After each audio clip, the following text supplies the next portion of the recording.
ছোটো চুলকে কেটে আরও ছোট করতে হবে। আবার কি করতে হবে, খেয়াল রাখতে হবে যেন স্কুল যাওয়ার সময় হেয়ারটাকে বাঁধা যায়। কোনো সময় বেনুনি না করুক, অন্তত যাতে ছোটো একটা পনিটেল যাতে করা যায়। এরকম কত ডিমান্ড নিয়ে ক্লায়েন্টরা আমাদের কাছে আসে এবং সেই আশাটা যাতে পূরণ হয় সেই চেষ্টাই আমরা করি। আমাদেরও সেই চেষ্টাই থাকে। আমার মনে হয় আপনাদেরও সবার এই চেষ্টাই থাকে। তো চলুন friends, welcome back to my channel Moumita's blog and work. আমি চলে এসেছি আবার নতুন একটা ভিডিও নিয়ে। হেয়ারটা খুব ছোট আছে তাও নয়, জাস্ট শোল্ডার পর্যন্ত। সেই শোল্ডার পর্যন্ত হেয়ারকে আমরা ছোটোই বলি। সেই হেয়ারকে কাটিং করে আরেকটু ছোট করে দিতে হবে। ছোট করে দিয়ে এমন সেই লেন্থটা রাখতে হবে যাতে সেই হেয়ারটা বাঁধতেও পারে। অনেক কিছু মাথায় রেখে হেয়ারটা কাটিং করতে হবে এবং সেটা যাতে একটু স্টাইলিশও হয়। তা স্টাইলিশ করতে গেলে কি করতে হবে, আমি বলেছিলাম স্টেপ কাটার জন্য, কিন্তু স্টেপ আবার পরে ভেবে দেখলাম যে না, বাচ্চা মানুষ তো সেই স্টেপ কেটে হয়তো ঠিকঠাক করে মেনটেন করতে পারবে না, তখন চুলটা দেখতে খুব বাজে লাগবে এবং এর হেয়ারটা খুব গ্রোথটা অনেক বেশি, খুব তাড়াতাড়ি হেয়ারটা বাড়তে থাকে। তাই জন্য আবার স্টেপ কাটার কথা বলেও আমি স্কিপ করে গেলাম, বললাম যে না, স্টেপ কাটতে হবে না।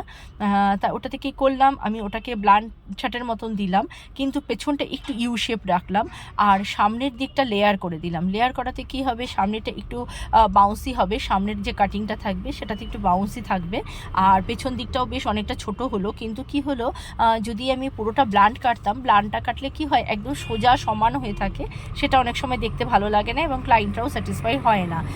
ব্লান্ট কাটিংটা এখন সবার মুখে মানায় না, আর এখন খুব একটা সেরকম চলছেও না। যাই হোক, আমি আমার মতন করে কাটিংটা করার চেষ্টা করলাম। এটা হচ্ছে পেছন দিকটাতে একটা ডিপিইউ বলতে পারো, কারণ লাইট ইউতে এতটা আমাদের ওপরের সাইডের চুলগুলো এতটা তোলা হয় না, তাই ডিপিইউ বলতে পারো। তার সাথে লেয়ারটাকে মিল করে নিয়ে, তার ফেসের সাথে মিল করে লেয়ারটাকে কাটলাম, যাতে খুব বেশি বাউন্সি না হয়, আবার খুব কম বাউন্সিও না হয়। আর যে ক্লায়েন্ট আছে, ক্লায়েন্টটা খুবই ছোট, সে স্কুলে পড়ে, তাই জন্য তাদের স্কুলের নিয়মই আছে, প্রত্যেকদিন যখন স্কুল যাবে তখন স্কুল হেয়ারটাকে ছেড়ে গেলে হবে না, সেটাকে বেঁধে নিতে হবে। আর এই যে কাটিংটা কাটা হলো, এটা যখন হেয়ারটাকে বাঁধা হয় না, তখন হেয়ারটা অনেকটা ওপর দিকে উঠে যায়।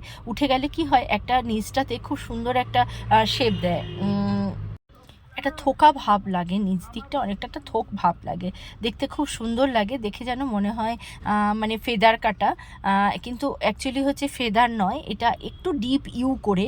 ডিপ ইউটা কিন্তু বোঝা যাবে না যে আমাদের এটা ডিপ ইউ হয়েছে, কারণ যেহেতু যদি লং হেয়ারের ওপরে ডিপ ইউটা কাটা হয়, তখন কি হয়, দুটো সাইড অনেকটা ওপর দিকে থাকে, তখন ডিপ ইউটা কাটলে বোঝা যায়, কারণ পুরো আর যে বাকি হেয়ারটা আছে সেটা পুরোটাই পিঠের ওপরটায় পড়ে থাকে, ব্যাক সাইডে পড়ে থাকে, তাই বোঝা যায়। আর এই ক্ষেত্রে কি হচ্ছে, ডিপিউটা পেছন দিক থেকে শুরু করে একদম সামনে যে লেয়ারটা আছে সেটার সাথে মিলিয়ে দেওয়া হয়েছে বলে, তাই জন্য ডিপিউটা অতটা বোঝা যাবে না, কিন্তু সাইড থেকে দেখলে তবুও বোঝা যায় যে ডিপিউটা হয়েছে।